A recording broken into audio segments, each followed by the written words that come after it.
Welcome. Once more, we invite you to join us in reading the gospel from today's liturgy and then taking a few moments to reflect prayerfully on what it might be saying. Today's the feast of St. Martha. She, with her sister Mary, are well known to us. So we read from the Gospel of St. John. Many of the people had come to Martha and Mary to comfort them about their brother. When Martha heard that Jesus was coming, she went to meet him. But Mary sat at home. And Martha said to Jesus, "Lord, if you had been here, my brother would not have died. But even now I know that whatever you ask of him, God will give you." Jesus said to her, "Your brother will rise." And Martha said to him, "I know he will rise in the resurrection on the last day." Jesus told her, "I am the resurrection and the life. Whoever believes in me will live. And anyone who lives and believes in me will never die. Do you believe this?" And she said to him, "Yes, Lord, I have come to believe that you are the Christ, the Son of God, the one who is coming into the world." The Gospel of the Lord.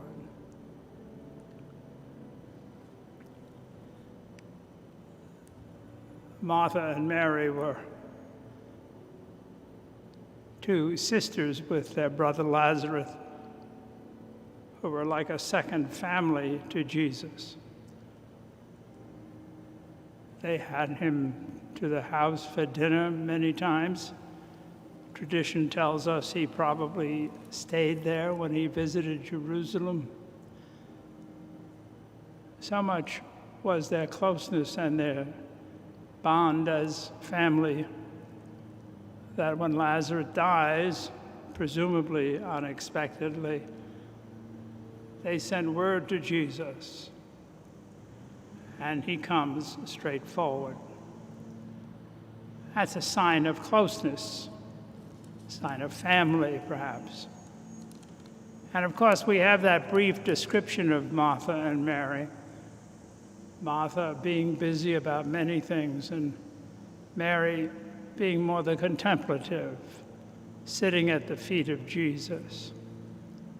Even at one time when they invited Jesus for dinner, Martha complains to him, "Tell her, Mary, to do her share. I'm the one doing all the work." And Jesus says at one point, "But she has chosen the better part." That's interesting. What is the better part? Is that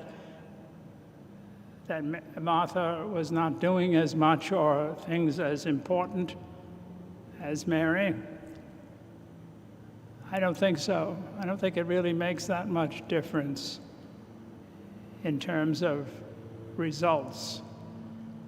But for Mary to sit at the feet of Jesus, to seek that kind of relationship, that was her temperament. That was her gift, but she pursued it.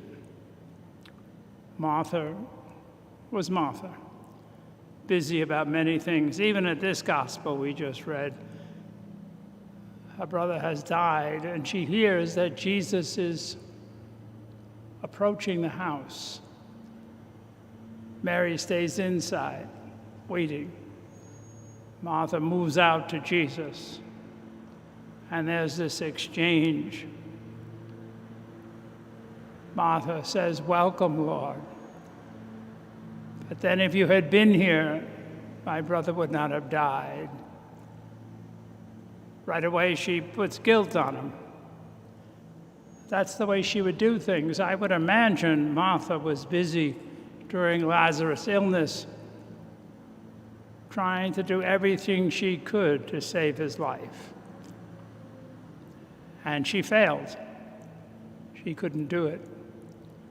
And so she blames Jesus. Not really, but kind of. But then she goes on and says, even now I know that whatever you ask of God, he will give you. She's looking for a miracle.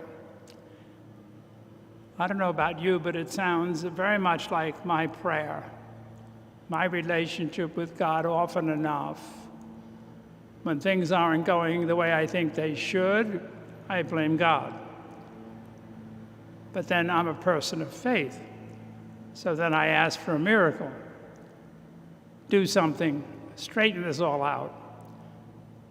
Make it acceptable to me. That's part of being human, I guess. But the question comes, which is the better of the two, Martha or Mary? I don't know, to be honest. But I do know one thing, that it's not how Jesus responds to them based on what they do. He doesn't love one more than another. He loves them both equally for performance and results, using the gifts we have, which are different from one another. That's just what it is. It's not the measure. For God loves us from the moment of our conception. We're told in St. John's Gospel that from the beginning of the Word, everything that God created was loved, including you and me. So if Mary has chosen the better part, my tendency would be to compare. How come she's doing it better? What can I do to do it better? What can I do to get accepted? In this moment at Lazarus' death, Martha says to Jesus, give me a miracle. And Jesus answers her with this statement, I am life and resurrection. Anyone who lives and believes in me will never die. Do you believe this? He puts it right to her, as she is. And she comes back with one of the great statements of faith. I have believed. I'm coming to believe. I'm in the process of it. Help me. And there is what our faith is. My tendency too often is to compare myself against others. Am I as good or I'm not as bad as that one, which is even worse, really. And where God is just looking at me, the one he created, and he's looking into my heart, seeing himself, and hoping that I'm learning who I am, as I am, not compared to somebody else, and that I'm doing the best I can with who I am.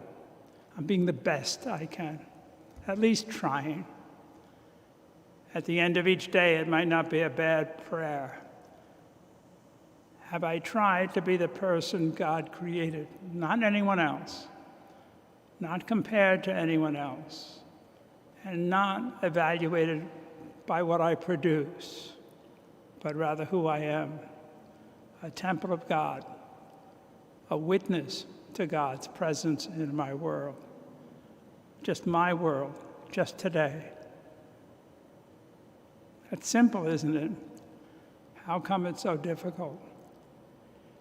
I think one of the problems is I continually make God like me. I think he's going to judge me on performance. Somewhere deep in my heart, I think I'm supposed to earn his love. And he keeps telling me, before you even were in existence, I loved you. I will always love you. I love you unconditionally. Whether you're Martha or Mary or Peter or Judas or whoever it is, God's love is there. Can I realize that? Can I believe it today? And then believing it, can I respond in relationship by making the effort to be the person that God made me?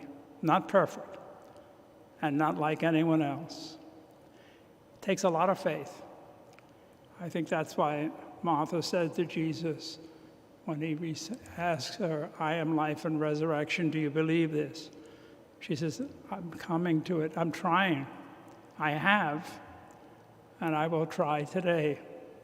and show it by the way I live, the way I witness to your presence and love. We hope that you remain well, that you're taking care of yourselves, that we all continue to pray for one another, and we make an effort to see God's presence in the middle of these difficult times. God bless.